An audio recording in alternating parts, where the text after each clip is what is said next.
Unmute કરો છો કે 1 2 3.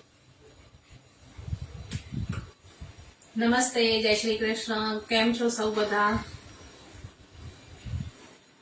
કોઈ જોડાયું છે મારી સાથે અમૂલના ગુજરાતી ફેસબુક લાઈવ પેજ માટે? મને ખબર છે દિવાળી આજથી શરૂ થાય છે, આપણો સૌથી મોટો અને મહત્વનો તહેવાર, એટલે બધા બિઝી હશો દિવાળીના નાસ્તા બનાવવામાં અને દિવાળીની તૈયારીઓ કરવામાં. તેમ છતાં પણ શક્ય હોય અને કોઈ જોડાયું હોય તો મને ચોક્કસ જણાવજો.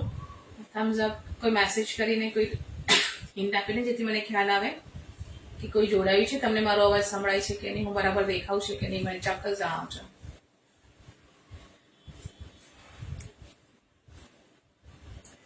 પછી આપણે આપણો લાઈવ શરૂ કરીએ.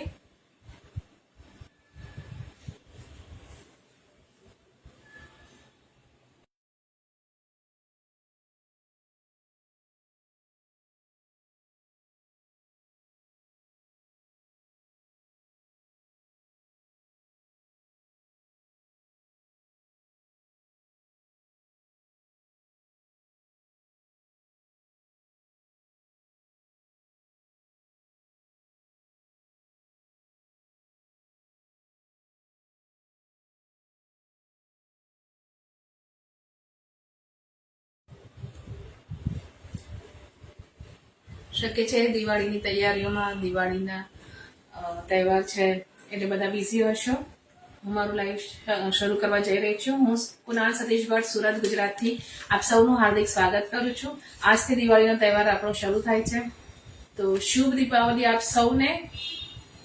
અને નવા વર્ષને આવકારવા માટે સૌ તૈયાર હશો એવી હું આશા રાખું છું, ઉમંગ અને ઉત્સાહ સાથે. અમૂલના ફેસબુકના ગુજરાતી પેજ લાઈવ માટે હું પિયુષ સરનો, અમૂલનો અને દરેક આખી અમૂલની ટીમનો હું થેન્ક યુ કહેવા માંગુ છું, આભાર માનું છું. Thank you so much Amul, thank you Piyush sir. આજની મારી રેસીપી છે મૂંગ દાળ અપ્પે. આપણે દિવાળીમાં લગભગ બધા જ તળેલા નાસ્તા તો કરતા જ હોઈએ છીએ.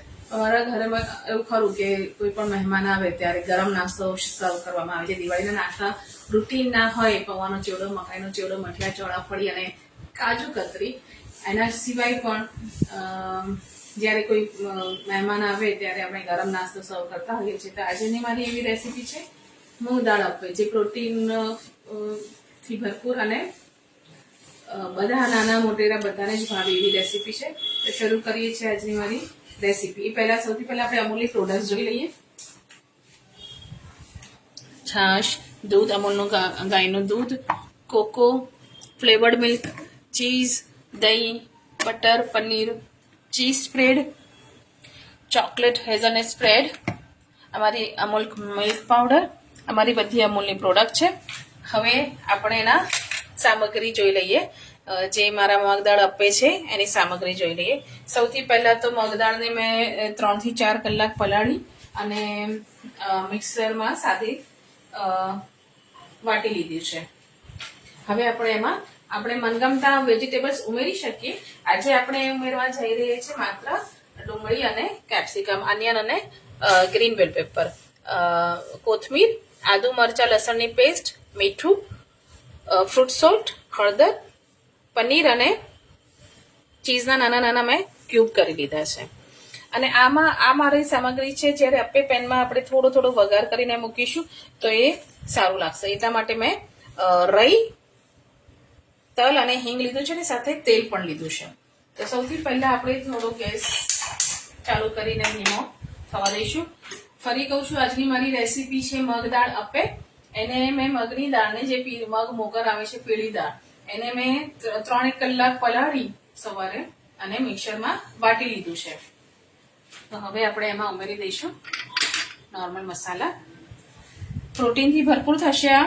જે ડાયટ કરતું હોય એને પણ ખવાશે, કે ડાયટ કરતું હોય એ વેજીસ વધારે ઉમેરે અને ચીઝ સ્કીપ કરે.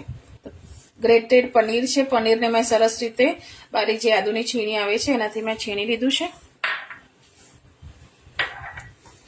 અનિયન અને કેપ્સિકમ ઉમેરીશું. ઝીણા મેં સમારી લીધા છે. અડધું કેપ્સિકમ અને એક નાની ડુંગળી સમારી છે.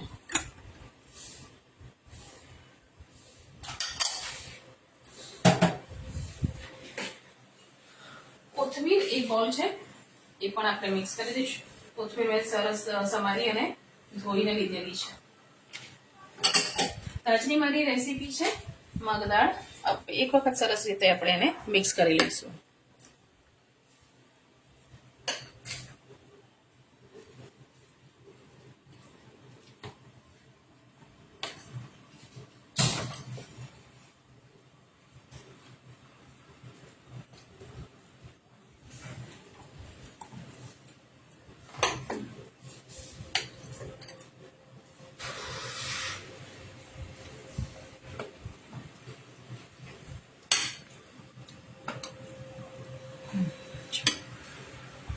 હવે આપણે એમાં ઉમેરીશું આદુ મરચાં લસણની પેસ્ટ. મરચાં બહુ તીખા